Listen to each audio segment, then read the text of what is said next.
O movimento popular internacionalmente conhecido como Outubro Rosa é comemorado todos os anos em todo o mundo e a cada ano vem aumentando, falando sobre a importância no combate e prevenção ao câncer de mama.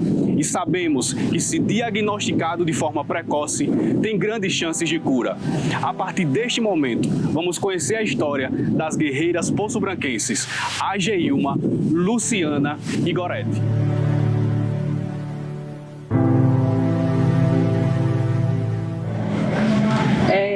Me chamo Gorete Gabriel, tenho 49 anos, não sou natural de Poço Branco, mas o Poço Branco me adotou. Eu sou servidora pública do quadro e trabalho aqui desde 2004. E tive diagnóstico de câncer em 2018 e de lá para cá tem uma trajetória que a gente está aqui para partilhar. Né? Eu sempre trabalhei e me envolvi nas campanhas do Outubro Rosa por conta especialmente da minha profissão. Eu sou assistente social e depois, sempre no novembro ou dezembro, eu me dedicava para fazer a visita ao mastologista. Só que aí nesse ano, especialmente em outubro, eu senti um nódulo. E aí, quando terminou o trabalho, que é muita coisa, a gente se envolve muito, eu fui no mastologista e aí foi identificado um nódulo. Na mamografia não identificou. É incrível isso, né? Porque dizem que o principal exame é a mamografia, mas ele precisa ser complementar com a ultrassonografia. E aí na ultrassonografia foi que apareceu. E não apareceu o nódulo que eu sentia, que era aqui na área externa. Os nódulos eram 3 nódulos na parte interna, né? No quadrante superior da mama. E foi feita biópsia. E no início de fevereiro eu recebi o diagnóstico, né? E aí eu fui buscar o exame sozinha lá na liga. E quando eu chego lá, peguei o exame, quando eu entrei no carro e aí eu abri, o nome, que é bem pequenininho, cresce nos olhos da gente. Carcinoma. Meu Deus, meu mundo acabou, vou morrer. É a primeira coisa que a gente pensa. Né? Chorei muito, foi uma sexta-feira, logo depois do carnaval, e passei o final de semana muito chorando, mas já falei com minha mastologista. E eu não me lembro disso, mas minhas meninas me dizem que quando eu cheguei em casa, eu já cheguei sem chorar, e elas chorando muito, e elas disseram que eu falei, calma, a gente vai vencer, a gente vai lutar e a gente vai vencer. Então, minha história com o câncer de mama começou assim.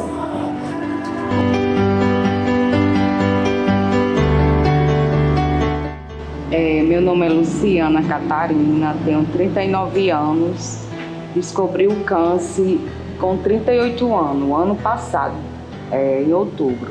Vai fazer agora um ano, né? Foi bem difícil, né? Mas me levantei, né, para procurar ter chance para me cuidar. Então, graças a Deus, deu certo e estou aqui. E câncer não é sentença de morte, né? Diagnosticado a tempo, ele tem várias possibilidades de cura. Eu senti umas dorzinhas no seio. Aí fui fazer a ultra. Primeiro eu fiz a ultra, né? Como ela falou, que eles dizem que a mamografia é mais importante. Mas eu achei mais importante a ultra, porque foi como diagnosticou direitinho, foi a ultra.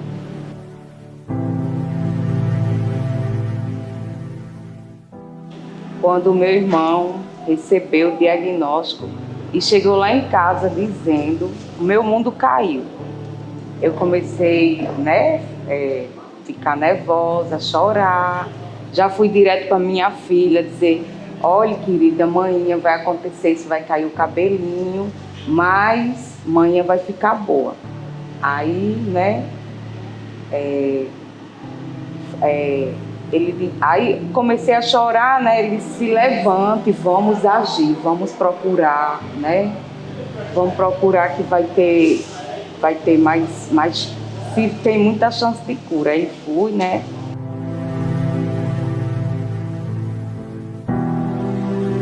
Sou a Geilma, tenho 40 anos, sou professora da educação infantil aqui da cidade. E eu descobri, eu não descobri o nódulo, na verdade, né?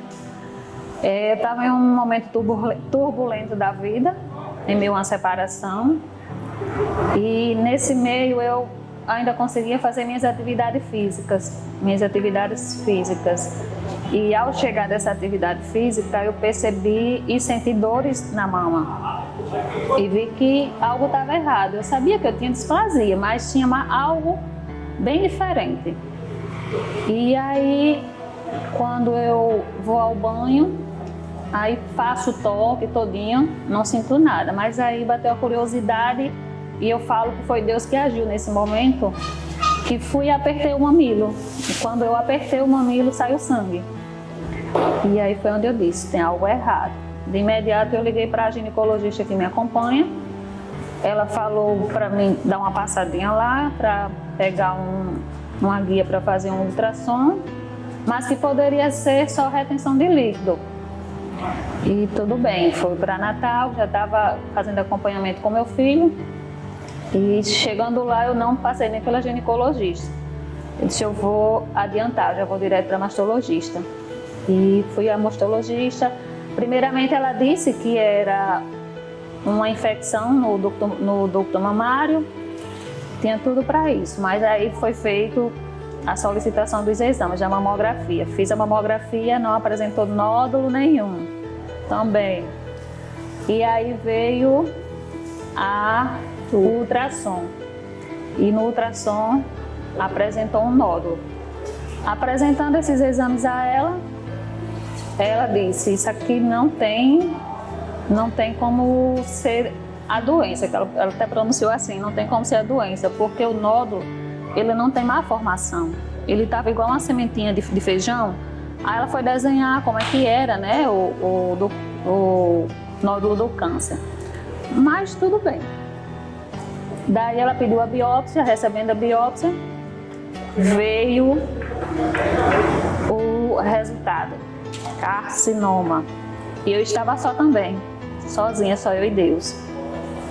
E quando ela falou, eu tenho duas notícias para te dar, e ela disse, é um carcinoma, ali o meu mundo desabou também, porque no momento só veio, eu vou morrer, né? Vou morrer, tenho um filho ainda pequeno, precisa de mim. E depois parei e disse assim, mas isso não é comigo.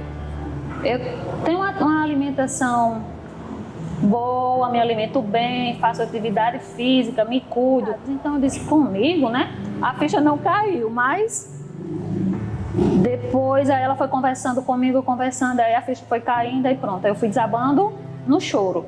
Eu acho que foi 1 hora de choro nessa sala. E chegou um momento que eu vi que tinha uma imagem de Nossa Senhora na sala da médica, e eu olhei para Nossa Senhora assim e falei, eu disse, Nossa Senhora, eu peço forças à Senhora, porque eu estou passando já por uma turbulência e eu preciso de forças para enfrentar essa outra turbulência. Então só a Senhora nesse momento que pode me dar essa força.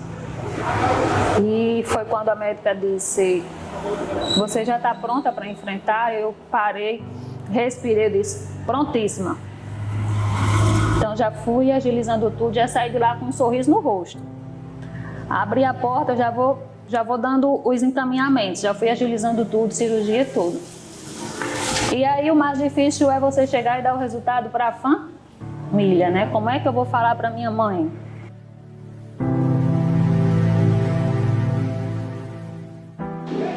Depois que eu descobri, não passou nem um mês para fazer a cirurgia. Foi tudo rápido. Aí depois foi a químio, depois a rádio.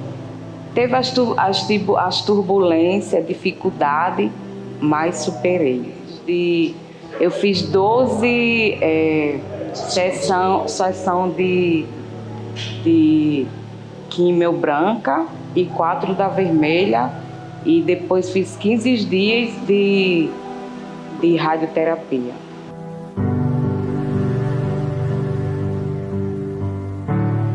Depois que eu decidi, eu tinha duas opções: me entregar àquela dor ou então enfrentar. Não teve uma situação mais difícil, não há algo que você diga isso é mais difícil, mas eu posso destacar uma peculiaridade. Eu fiz a cirurgia, eu precisei retirar minha mama toda e foi feita reconstrução imediata. E infelizmente os pontos foram abrindo e eu passei 40 dias tomando antibióticos fortíssimos para tentar segurar essa prótese e adiando o início da quimioterapia. E aí eu, com 40 dias, eu voltei para a sala de cirurgia e aí eu tirei a prótese. Foi quando eu comecei a quimioterapia. E eu acho que essa espera foi muito angustiante, além de muito dolorida, porque eu fazia curativos 2 vezes ao dia e tirava, a pele já estava muito sofrida, então isso foi muito difícil. Além do que, um ponto que me chamou muito a atenção foi a primeira vez que eu tomei morfina. Eu dei várias entradas na urgência do hospitalar, eu fiz acompanhamento na liga e eu ia para a policlínica. E a primeira vez que o médico disse, Dona Gorete, a gente não tem mais o que dar, a senhora, a gente vai aplicar a morfina. Eu disse, não, doutor, não precisa ainda não, eu ainda aguento. Porque, na verdade, eu não compreendia que a morfina iria me ajudar. E a gente tem os estigmas de que toma morfina quem já está em estado terminal. Então, esses pontos, eles são muito marcantes na minha vida, né? Aquela cicatriz abrindo, e a prótese aparecendo, e o mamilo necrosando, e a auréola. E um outro ponto foi essa questão dessa primeira vez que eu tomei várias vezes, fui várias vezes para a urgência e precisei de várias vezes, né? E aí, só para completar, eu fiz depois uma terceira cirurgia e recoloquei a prótese mamária, só não tenho mamilo e auréola ainda.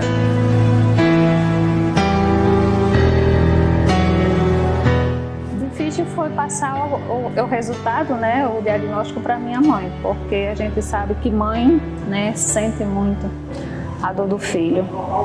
E aí quando cheguei, fui até ela e falei, de primeiro momento ela agiu na maior tranquilidade, mas eu sei que ali o coração dela partiu, né? E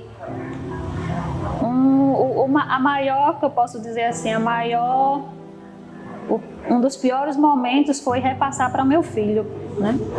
Com 8 anos, e a questão era como a mãe dele ia ficar, porque ele tinha maior cuidado com o meu cabelo, então a preocupação maior era essa. Ele não aceitar que meu cabelo iria cair, mesmo que ainda não tivesse um protocolo de químio, que ainda estava tudo para ser decidido. Mas a maior dificuldade foi essa, repassar para ele, que no momento ele não aceitou.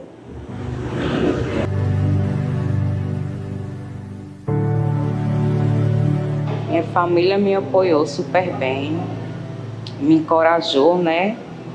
Tenho um irmão que foi essencial na minha vida. Era Deus no céu e Ele na terra para mim. Foi tudo para mim, tudo mesmo. Agiu tudo. Foi um pai, irmão pai.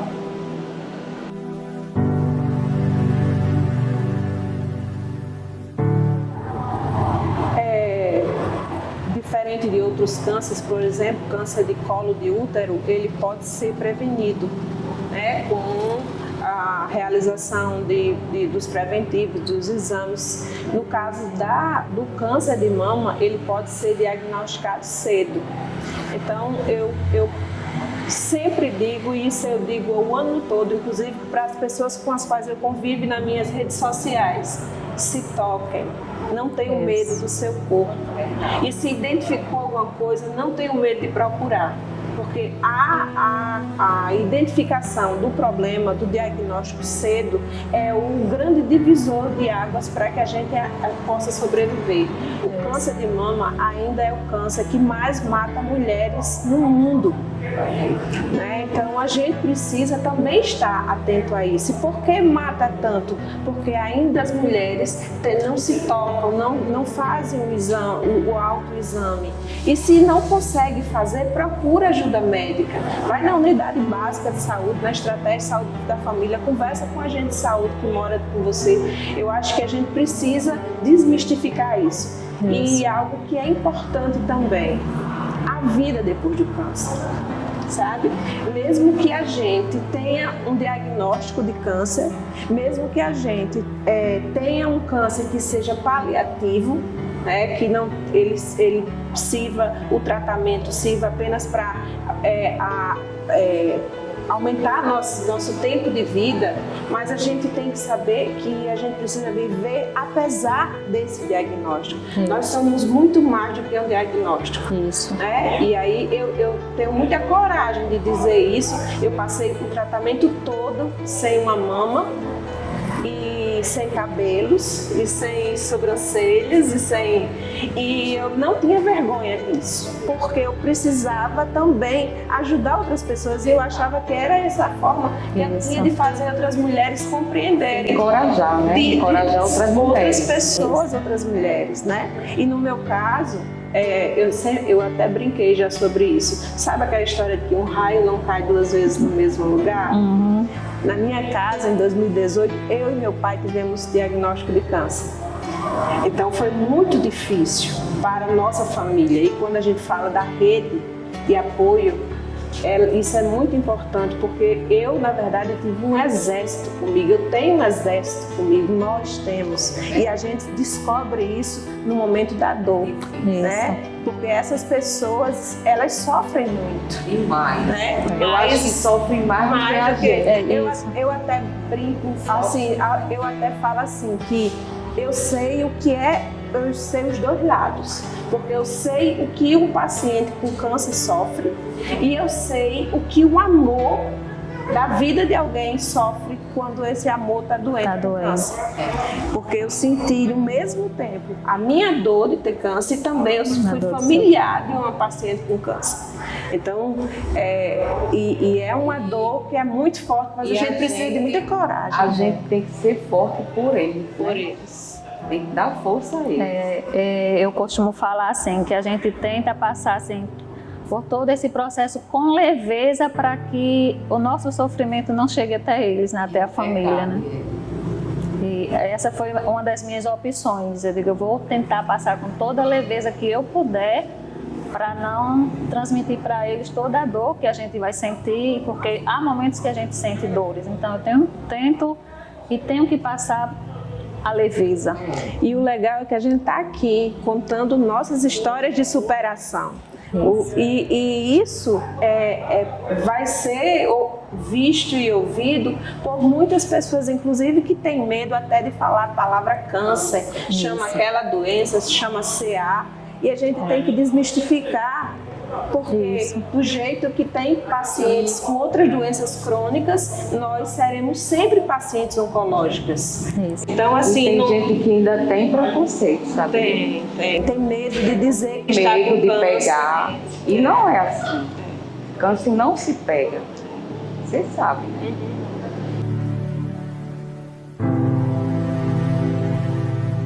A mensagem que eu digo é que se toquem, se cuidem, né? E câncer ainda não é sentença de morte. Ele diagnosticado com tempo tem várias chances de cura, né?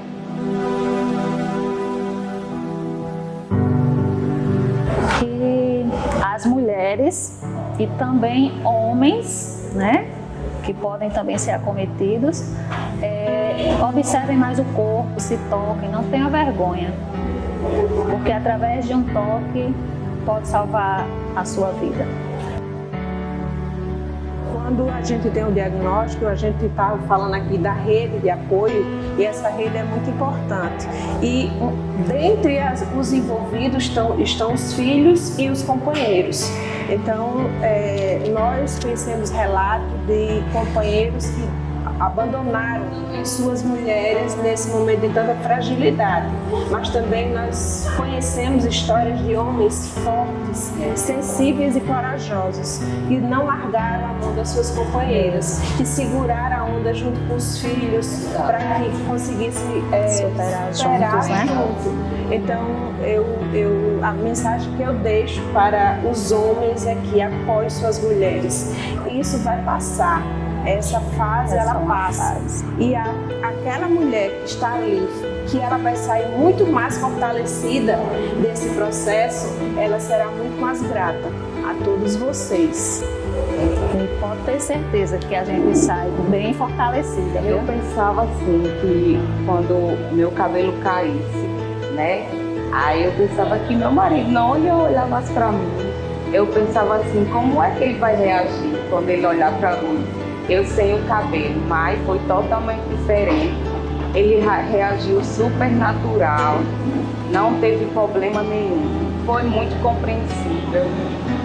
Não importou nada, cabelo, cílios, nada, sobrancelha, nada. Isso aí foi o de menos. Então achei muito lindo o gesto dele, muito lindo mesmo. A gente precisa acreditar que há muita vida depois de você e apesar dele, né? E quando eu comecei a tomar as químio, aí eu pensava assim, meu Deus, será que eu vou suportar? Como é que eu vou reagir em casa? Se eu vou ficar cansada, exausta, né, que a gente fica. Mas não, foi totalmente diferente. Eu conseguia me levantar, fazer minhas coisinhas. As atividades do dia a dia. Conseguia cuidar dos meus filhos, do meu marido, foi totalmente diferente do que eu pensava, né? Isso mesmo. Foi muito importante.